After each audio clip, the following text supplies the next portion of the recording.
Okay, think about maybe the absolute hardest conversation you can have with yourself. Maybe it involves a huge decision, right? Or some painful truth you've kind of been trying to avoid. Now imagine that, but amplify it, like by 1,000.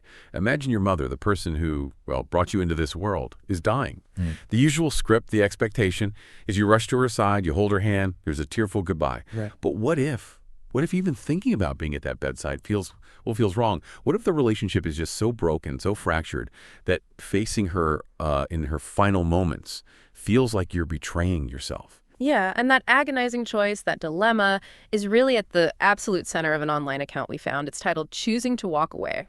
The author, she's a 34-year-old woman, shares this incredibly raw, unflinching story about her decision not to be there for her dying mother. So for this deep dive, look, we're not here to give easy answers or, pick sides. That's not the point. Our mission really is to try and dissect the complexities of family estrangement, at least as they're presented in this account.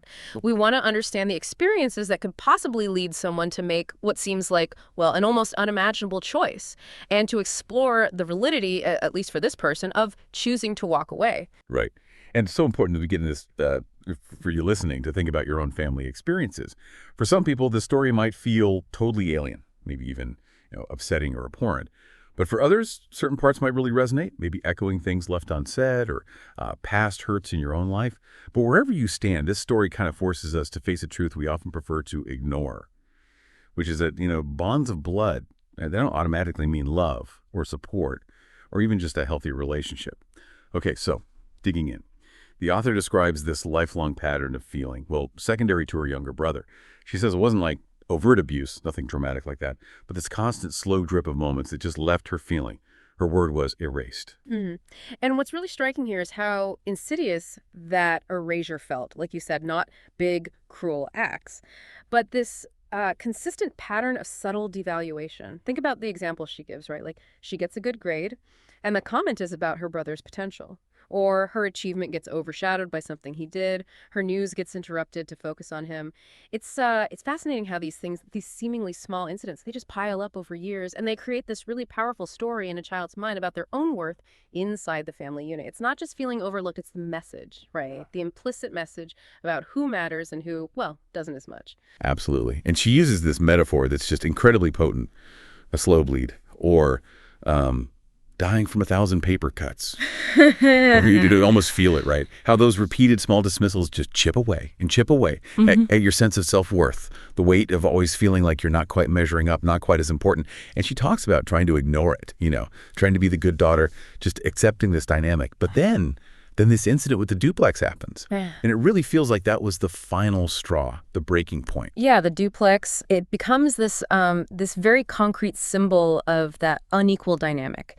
So the author puts in a huge chunk of the money, 70%, right, for a property meant for her and her brother. Yeah. And then she finds out the deed is only in the mother's name, and it's specifically earmarked, supposedly, for the brother's future. Yeah. I mean, it's not just about the money, though that's significant.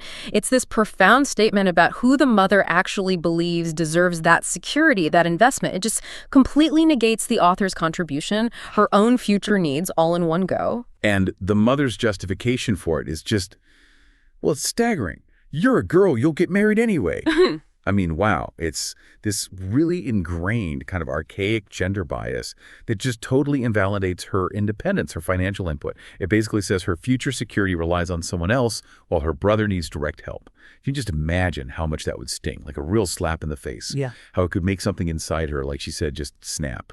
It really makes you think about the long-term damage of devaluing someone so blatantly just based on their gender. Oh, definitely. It raises these huge questions about, how resilient can family bonds be when someone faces that kind of consistent invalidation? How many times can you basically be told you're worth less before you just decide, okay, I need to protect myself? And her reaction is, well, it's a complete shutdown, a withdrawal from active family life. No more dinners, no holidays, no birthdays. She creates this really significant distance physically, socially. But what's interesting, I think, is that she keeps providing financial support.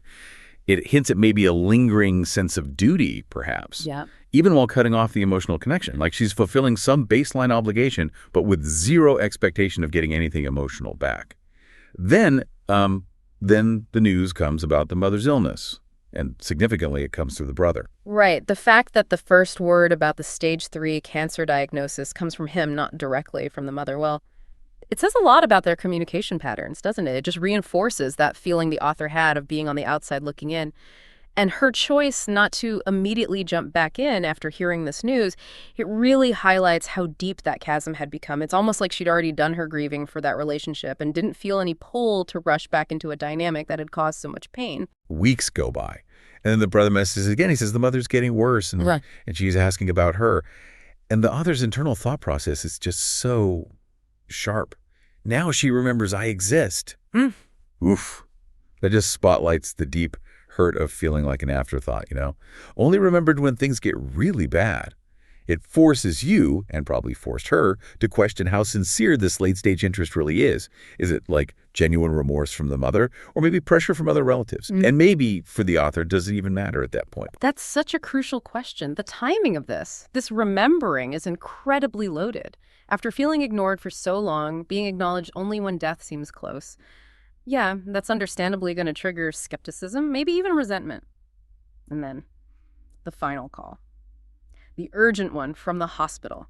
She might not make it through the night. The brother's plea, it often carries that implied weight of, you'll regret this later. But for someone who feels like they've already grieved the loss of any meaningful connection, well, that argument about future regret, it might not hold much water against the very real pain of the past. Which brings us to her message back, which is incredibly direct. Some might even say shocking. I'm not coming. I already said goodbye years ago. This feels like the moment that will probably provoke the strongest reactions from people. I mean, it just flies in the face of all the societal norms about, filial duty. And the family's reaction, it's immediate and it sounds brutal, calling her heartless, ungrateful, bitter. And that accusation, that you owe your parent for giving you life, that's a really powerful emotional tool, isn't it? Oh, absolutely. It taps right into that deep cultural belief about the parent-child bond being unbreakable. But she counters that so powerfully. She brings up the story of her car accident. She's injured, broken arm, concussion, and she's completely alone. The family, including her mother, shows zero concern, and the mother's excuse. She didn't want to stress out the brother. I mean, that contrast is just devastating. It lays bare the fundamental imbalance in that family's world. And her realization, the line she writes, I'm an only child of a mother who had 2 kids.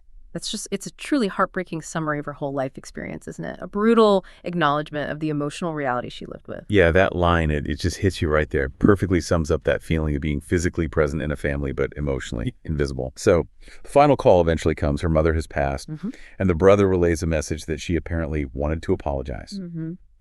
But by that point, it seems like the author's emotional capacity is just gone, drained. Her reaction isn't sadness or anger or even peace. It's just this profound sense of being tired, which speaks volumes, I think, about just deep, long-term emotional exhaustion. Totally. And her actions around the funeral, they're just as telling. Paying for it, but quietly, anonymously, no name on the card. And choosing not to go, these don't really feel like acts of spite or revenge. They seem more like a final assertion of self-preservation. She's holding on to her boundaries right to the very end. And her own justification for it is so defiant, so powerful. I didn't skip my mother's funeral. I just chose not to bury myself along with her. Wow. That's such a visceral way to put it, refusing to be dragged down or defined by a relationship that caused so much pain. And her final words, they really just lay it all out there. People think family is unconditional, but sometimes family is just where the hurt starts. And then she turns it right back on us, the reader, the listener. She asks these incredibly provocative questions. Would you have gone? Or is walking away the only way to survive? And then pick your side, right or so wrong. I mean, that framing is deliberately designed to be divisive, isn't it? Oh, absolutely. It forces us to confront this really uncomfortable idea that maybe, sometimes, walking away is the only form of survival. It is. This whole narrative, told with such brutal honesty, it directly challenges these really deep-seated societal ideas about family duty, about obligation.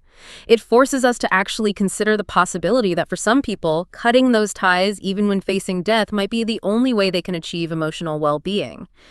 The author isn't really asking for pity, I don't think. It feels more like she's demanding that we validate a choice that most people would probably find unthinkable, or at least deeply uncomfortable. Yeah, this is about as raw and challenging as these discussions get. This deep dive into choosing to walk away.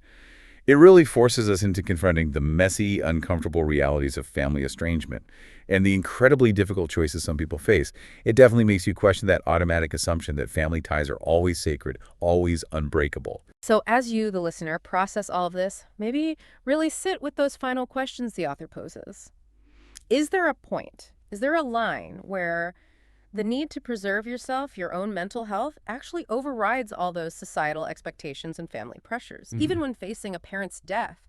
And maybe think about the potential long-term effects, emotional, psychological, of both staying in a damaging dynamic like that versus leaving it behind. There really are no easy answers here. In this account, it leaves us with a profound amount to think about regarding the true cost of family and the lengths some people might have to go to just to protect themselves,